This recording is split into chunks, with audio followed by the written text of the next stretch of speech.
朋友们，大家好啊！今天呢，我录一期视频啊，就聊一聊西班牙这边医疗和我在中国感觉到的这个医疗之间的一些区别和看病的感受啊。那么距离上次我发了一个视频，就是我得了那个前列腺炎啊，一直到现在。过去了差不多又有接近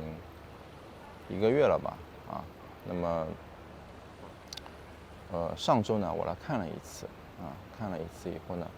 医生给我做了指检，还有那个一些初步的问询，然后呢给我约了血液和尿液的那个检测。那么今天呢我就来做这个血液和尿液的检测，然后呢，到这个检测结果出来以后呢，本周五我还会再跟医生见面，然后呢，他会给我一些具体的治疗措施可能就是开药或者是什么措施那么这样的话呢，我算下来其实应该来说是3次。就是我跟这个医生其实当中见了2次，但是呢，我来这个医院来了3次这个呢是这边的这个私立医院就是你自己要买的那个保险的当然了，这个私立医院的环境还有设施还有医生，相对来说，我觉得他对你的这个态度还是比较仔细的这个我觉得没什么话说。整体来讲的话，这个医院里面的环境各方面还是比较好的。那么我先到前台去登记一下。就这个环境来讲呢它这个造的像一个酒店一样感觉环境还是挺好的，人也不算特别多这个是卫生间那么我现在来做这个尿液检测，血液的已经给做好了，给我包好了，很快。就前面我在的那个位置站在那儿，他就给我喊进去做了。朋友们，大家好今天呢是星期五了，距离我上次去医院呢又隔了几天。那么我上次呢是去做这个血液检查和尿液检查。那么今天呢，本来我应该约了医生，医生呢要给我开药的，但是昨天呢，我收到了医院的这个检查的报告。这里的医院呢，他会把这个检查的报告呢发到你的邮件就发给你邮件，发到你的邮箱里然后呢，医院里面它也有一个 APP 你就可以从 APP 里面看到你的检测报告。那么我自己看了这个检测报告以后呢，我发现呢，就是我的这个毛病它已经好了就是没有来欧洲以前呢，我也在网上看过别人说在欧洲这边看病，有些毛病呢，就是你要约医生要什么，你还没有等到看医生你的病就好了那么这一次呢，我自己也算是真的就体验到了本来呢，应该是今天中午就是约了个医生，他看到这个报告以后呢，如果我检测出来是不好的话呢，他应该给我开药或者给我做一些其他的治疗的。那么我现在就是尿检血液什么都是阴性的就是没有任何的感染发炎各种各样的情况。我只是觉得呢，就是腹股沟这里呢还是有一些疼那如果那个有过什么前列腺炎这些人都应该知道，对吧？而且医生就是初步的诊断呢，上次他也说了他说我这个应该是属于那种急性的前列腺炎，不属于慢性的还有就是那个细菌性的那个检测呢，也没有检测出我有什么细菌所以其实现在一切呢，应该都是正常的。那么经过自己调理啊什么的呢，我觉得应该就会好一点。因为我现在这段时间我又没有喝酒啊，也没有吃什么刺激性的东西，什么辣椒啊什么都不吃了啊。所以呢，就是我呢就觉得就中西啊这个医疗的问题呢，我就是做一个比较全面的就是对比。那么在中国呢，我觉得呢，这个公立医院啊，什么3甲呀、2甲呀，还有各式各样的医院，反正医院的数量是非常多的，对吧？就不管你在哪儿都有医院。那么医院的设施呢，我觉得在这些年吧，应该也是有了很大的改善的啊。医师的专业性啊，还有医生的这个态度呢，我觉得在中国呢，就是像我在上海看病的话，一些专家呀，什么专家门诊号啊这些，他们的态度其实都是不错的啊。很多专家都能说英语，因为我还带一个外国人去那个上海的华山医院看过病啊，专家就直接跟他用英语交流。那专家年纪都挺大了，头发都白了啊。那么一般呢，就是就你不是那种乱七八糟的跟医生啊，就是胡搅蛮缠的呢，医生也很爽快啊。基本上你跟他说啊，我没有医保啊，在中国啊，就你没有这个医保啊，他就给你开点反正便宜的药吧，对吧？啊，你有医保的话嘛，那么肯定他会多开你一点药啊。这个多开你一点药，我觉得是来欧洲这边呢就做一个对比。因为在中国呢，比如说你感冒也好，发烧也好啊，给你开什么药，一般这个量呢都会开的多出你需要服用的这个量啊，往往就是一次感冒生的病啊，你可以开的药用个2、3次感冒都没什么问题。但是在欧洲这边呢，它就像我上次说的啊，它给你开这个抗生素，它就开到你差不多就是1周啊、2周啊这样的量，它不会给你开1个月的量啊。如果你不好呢，你可能就还要再去约再去看啊。如果你好了呢，那当然就是这个药开的就少，对吧？药的价格呢，其实我觉得欧洲这边明显这个药的价格是更贵一点啊。但是呢，可能这个药，因为我对药我不是特别懂啊，可能这个药如果说是进口到中国去的话，可能中国你要付的这个钱就更贵一点但是如果有这种中国自己研发的，跟它这个疗效差不多的，或者国产的啊，我觉得应该价格就是国内就便宜一点啊。那么在中国呢，我觉得就是看病啊，你预约非常快，然后呢，你做检查呀，各方面呀，你都是在一个就是楼里面啊，可能就能搞定，也不用就是再约到下个月或者下下个月啊。有些小毛病嘛，基本上这种小毛病，当天啊，或者说最多就验1次血啊什么的，你就可以搞定了，对吧？你就可以看了。有些像我们有一些生活经历的人，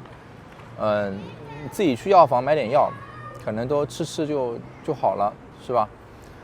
所以呢，我觉得这个呢是比较方便的。哦，对了，还有就是现在在国内呢，在中国呢，它是可以这个网上购药啊，就是什么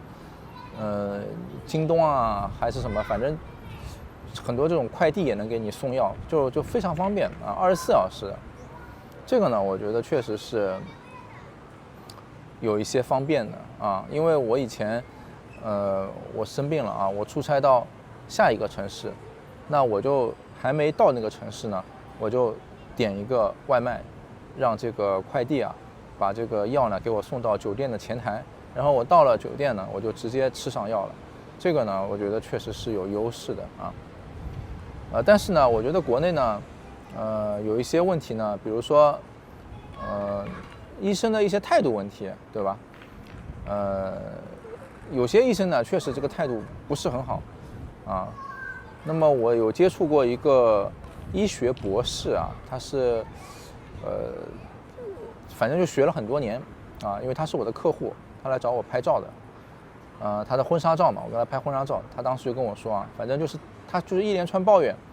啊，他觉得就是学医学了很多年，然后呢去值什么夜班啊，夜班来的都是什么打架的呀，什么乱七八糟的人，对吧？要给他缝针啊什么。有的人还不付钱啊，还要打医生什么，反正就是各种很诡异的事情。这个他就跟我说过，所以呢，就是这种环境下呢，他说他很难有很好的心情去给人工作。还有啊，就是我小时候啊去做过一次体检啊，因为我有一些遗传性的疾病。其实这个疾病也不是什么太大的问题啊，就是有一些囊肿啊什么的。但是呢，医生他就看完这个报告啊，因为拍个 B 超嘛，拍完 B 超以后呢，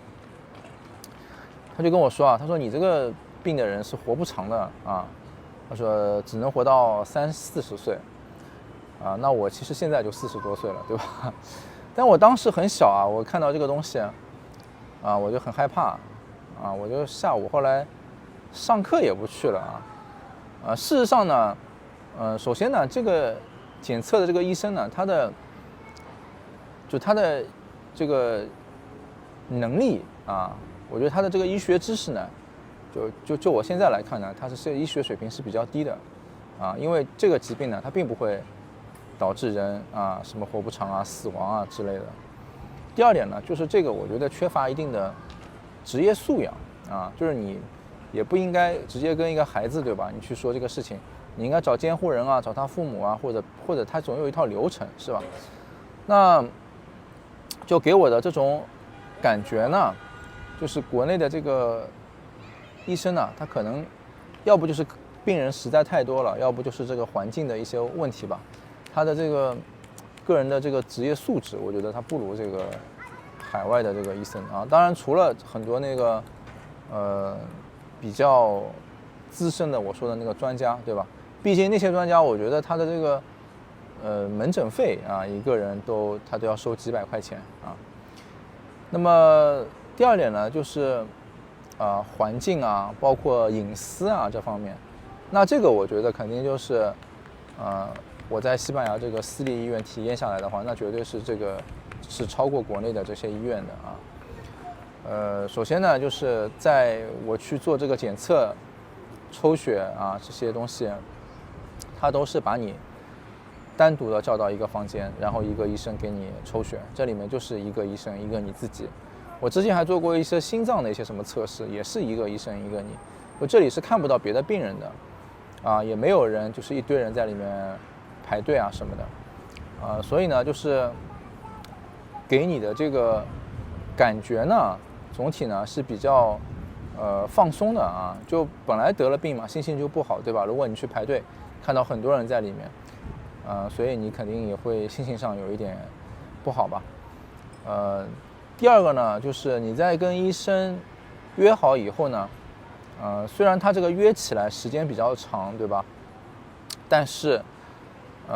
也是1对1的就是你跟这个医生他独立的帮你去一个人讲这个病情，这个当中呢绝对不会是有人来敲门或者说有人什么插进来给你放个什么病历或者说有人冲进来问什么医生问题这个都没有这个就是大家我觉得就是普通的看病的病人和医生呢都非常遵守这种秩序就不会有人来插队，也不会有人医生什么当中接个手机了或者什么别的乱七八糟的事情，这个都没有的。这点呢我觉得也挺好的，并且呢像这个私立医院的医生呢我的这个语言肯定不是很好，对吧？那么我还是努力的用一些英语跟他去交流那有的医生他有这个英语的能力，他会跟你交流；有的医生他如果自己英语也不是非常好的话呢，他会跟你用那个软件他就跟你来交流，翻译软件所以呢，这个还是比较有耐心的啊，我觉得这个也是比较好的。那么还有一点就是，我觉得呢，这个上次我去做那个指检啊，指检就是像前列腺一样，这个医生啊，他要用手指呢，就是插入你的这个肛门啊，然后从肛门呢就触摸到这个前列腺，来看一下这个前列腺是否变硬啊，或者说是否有肿啊，或者什么变大之类的。那么我觉得，这个医生他的动作是非常轻柔的啊，就是我几乎没有什么不舒服、非常疼的感觉。这个我之前大概7、8年以前吧，啊，我在上海的一个医院里面，我也做过这方面的检测。当时是在哪儿啊？是在虹口区啊，一个什么医院啊？那个医生他是绝对的非常暴力啊，就是我都被他搞得就快要哭出来了啊！一个年纪还挺大的一个医生，他好像就并没有那么在乎我的体验啊，所以我觉得呢，这个方面呢，我觉得也是有一个对比。但是呢，话说回来啊，就是我觉得这边的最大的问题呢，还是这个，首先呢，一个就是软件的问题啊，就是如果你购买了医疗保险啊，这些私立的这个东西啊，这个它保险公司有一个软件啊，你可以去预约，然后呢，医院有一个软件啊，你也可以去预约啊，这个当中呢，它的这个我觉得不是非常熟悉这里的流程啊，或者说它的这个软件做的合理性呢，我觉得这个有点差啊，就他们这里的软件啊，包括银行的，包括哪儿的，它都不如啊中国做的这些什么支付宝啊、什么微信啊这种体验啊，就是差的是比较远的啊，跟英国的那些什么银行啊、什么反正其他的一些银行这种软件也不能比啊，他们这个软件做的反正逻辑上都挺有问题，那当然这个保险公司也是的啊，这个软件没有那么好用啊，这个是一个问题。第二呢，就是约这个医生啊，因为这个医生呢，往往他有的科室啊，他这个医生很少，像什么肾内科啊、皮肤科啊这些医生，你很难约到，你几个月只能约到一个，对吧？然后如果按照就目前看一次病需要3次、4次的这种情况，那你要是真的有病的话，你这个预约的话，你这个时间就很少啊，你可能就要去医生非常多的城市去看这个病，对吧？所以我觉得呢，这个也是问题。还有就是药房的这个医药的控制的问题。医药控制这个问题我也不好说啊，但是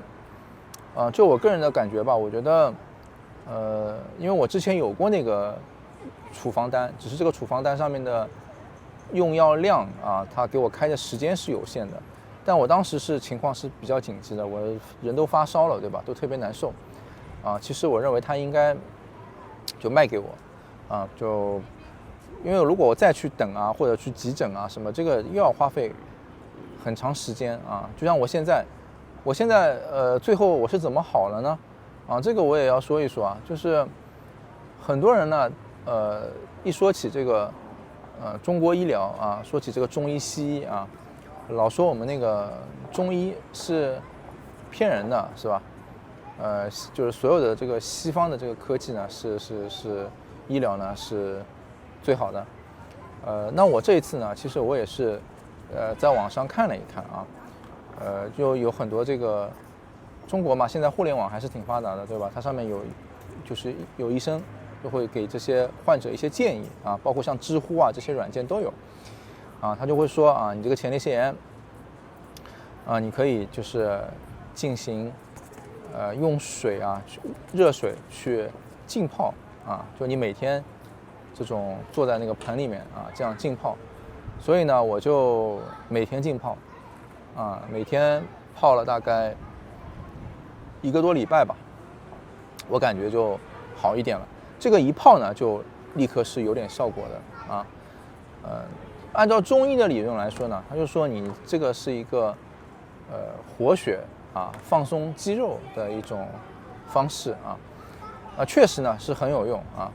像中医里面还有我觉得很有效的比如说像什么针灸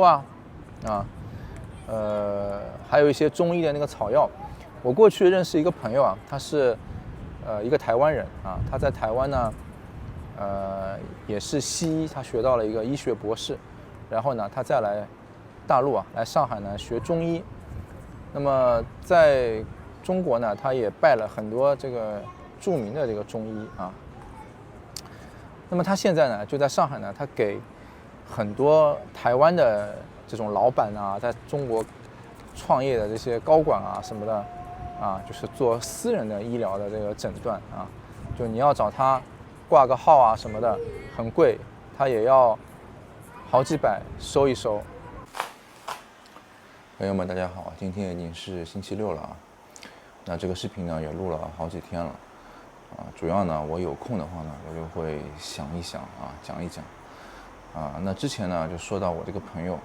呢他在上海呢他从事这个中医他是个台湾人。那么来找他的呢这个很多都是非富即贵就是台湾一些在上海这种创业或者投资的一些老板那都是全是这种大老板像之前这种什么太平洋百货的老板还有这个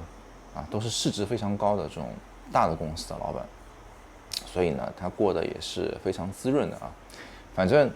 我去他家里面看诊呢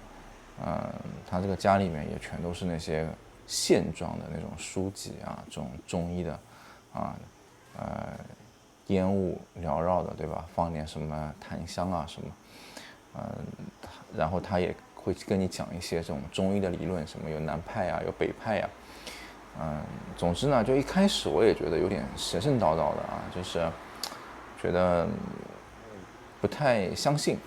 但是呢就是有一次我就是感冒了，那个感冒呢我也说不出是哪种类型的，反正是特别的复杂，就去挂盐水吃药来来回回医院搞了快2周都没好。然后我就去找他，他就跟我说，反正把了把脉看了一看他就跟我说给你开一贴药就好了。然后呢他就给我开了一贴药他说那是一个什么传统的配方叫什么大青龙汤还是小青龙汤。反正我回家就吃了这一贴药以后呢，我就第二天就好了前一天晚上睡觉出了一身汗。就那次以后呢我就挺相信的，我就觉得特别的神奇。那个时候我在上海从事摄影嘛，就非常的累就1个月里面基本可能就只有2-3天的休息。平时不是在接待客户跟客户谈，然后就是要去拍摄，要不就是修照片就跟朋友吃饭的时间都没有的。但是呢每个月吧我总会把这个休息的时间呢去找这个朋友找他帮我针灸他掌握了那种针灸的技术就给你针灸一下就好像瞬间就不疲劳了这个是绝对是真的。反正按他的理论呢，就是这个针灸它扎在哪里它让你的这个什么给你补气给你什么让你的血液循环加速所以我觉得就认识了这个朋友以后呢，我就对中医我就非常相信当然他也说了中医的一些问题就他说就在国内呢，他说有一些这种药材他说现在这个药材呢可能为了控制成本还是为了利润，所以这个药材的这个品质就不好还有就是一种做这个药的一种方式那么他还是坚信那种就是传统的，要把这个药怎么样，就是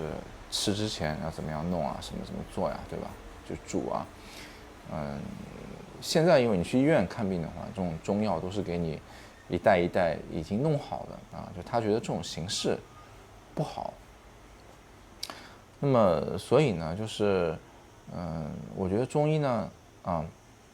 这个方面呢确实它是有一个这种你不太能够平常人不太能够了解这个原理会觉得这个东西有点不可信，觉得不科学，对吧？但是西医呢，就我觉得西医有一定的问题是在什么地方？我发现有一定问题呢，就比如说，我后来得了高血压，得了高血压以后呢，我去医院里面做检查，医生又说你这个尿酸也有点高然后又说这个血脂有点高，反正就是三高了，对不对？那这当中就会有一定的问题就是你如果要降低尿酸那你可能要吃个什么药，然后你要降低血压，你又要吃个什么药然后反正这当中有尿酸高好像你也不能特别的运动然后降低血压呢又需要一定的运动，反正你就这个药一吃那个药一吃，你个人呢就越吃越不好你没有可能就越吃越好。像我这次去这个西班牙这个医院就私立医院去看病，这个医生其实他也给我推荐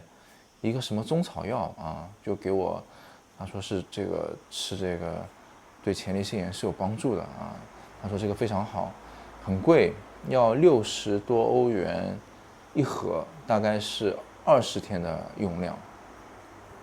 然后可能他说你要吃个多久什么我发现在这边它也有很多这种就是草药中药然后外面也经常我看到有人在那边打那个什么太极拳这种养生的东西，我不知道是就是中国的文化推广的，还是就是事实上他们也非常相信这个东西包括就是东南亚像什么泰国新加坡就不说了，对吧？这些你过去都能看到一些中成药或者说一些传统的什么药油药膏对吧？泰国也有很多。你像在日本专门有那个汉方药汉方药其实就是中国的这个药，对吧？就它上面也是什么什么丸什么什么散反正就是名字什么都是跟这个中国这个都很接近所以我觉得反而是我们在中国呢，确实在网上，尤其年轻人他可能就觉得这个中医就是个糟粕完全是不能相信的所以呢，我觉得呢这个有点偏激了就是这个中医确实有它的一些优势有它的一些理论的这个东西，但是我觉得它必须可能你要掌握了非常多的一些知识你才能很辩证的来看这个问题当然了，就是你不能完全的迷信它，对吧？你说什么得了什么病了，什么也不去医院看，也不去吃这个西药，你就是也不去拍片，你就在家里面自己什么搞那个什么是之前有个人说什么每天喝绿豆汤就能什么去百病，对吧？就如果你有这样的一种想法，那我觉得就不行了那再来说说这边的这个私立医院如果就是你每年是买保险的，你差不多一年就现在的情况的话，一年是大几千块钱人民币差不多要600-700欧这样子。那如果说你要随着年龄的递增它会每年增长的那差不多到后面我觉得应该是要在一年1万到2万人民币这样的一个价格递增公立的就不说了，公立的我觉得肯定还是就大大的不如私立的这个医疗去公立的我看我跟身边的这些邻居聊因为我在这边认识一些90多岁的西班牙的这个老年人他们没事在海边那我就跟他聊聊这个公立的医疗那么他们就告诉我呢，他说他每个月他会去这个公立的医院呢去检查什么心脏去开一点药都是90多岁了。那他们有这个时间然后呢他可能别人看他年纪也很大了，对吧？就跟他建立了，可能这医生的爸爸都是他的这个从小看到大的这个孩子，所以呢，对他们呢是特别有耐心的并且呢，就是，他有这个时间去等啊，去约啊什么的，啊，如果说我觉得像我们这样的年轻的，我觉得可能还是不行啊。所以如果我觉得在这边呢，就是你肯定还是要有一个，有这个观念，就是你要有私立医疗的这个观念啊，所以必须去努力赚钱，去支付这个费用。但是它这个医疗呢，我觉得它有一个好处就是也是和这个中国对比吧，比如说你去买了一个私立医院的这个保险的这个保险，它在全西班牙基本上每一个城市呢，只要是大一点城，它都有合作的医院虽然有些医院呢，它有些科室它没有合作它可能也是精算它就算一算。这个科室不能跟他合作，合作了，我这个保险要亏，对吧？那么但是大部分的这个医院呢，它就是能够合作，你也不可能天天生特别严重的这种复杂的疾病，对吧？所以呢，你在大部分的这个医院呢，你去看病都比较方便的那如果说，在欧洲范围里面就是有很多医院呢，它也是可以用的，这点我觉得呢，就是。比如说，如果我在国内，在中国，如果我在上海交的社保，或者我说我在哪里买的这个保险，可能就是它这个使用的范围这个医院那个医院，或者说这里交的保险在那里不能用，是吧？我觉得这个好像它有一定限制的。我记得我外公他以前好像是那个时候有保险，然后他到医院去看。他就只能在那个他附近的那几个医院看，就他住家附近的他就不能去什么一些很好的医院看这个就是限制就不能给你去看。所以我觉得这个保险呢，在这个上面，我觉得还是不错的好吧，那这期呢，我就总算是讲完了就是这个医疗上的问题，我也欢迎大家提点自己的意见和看法，谢谢。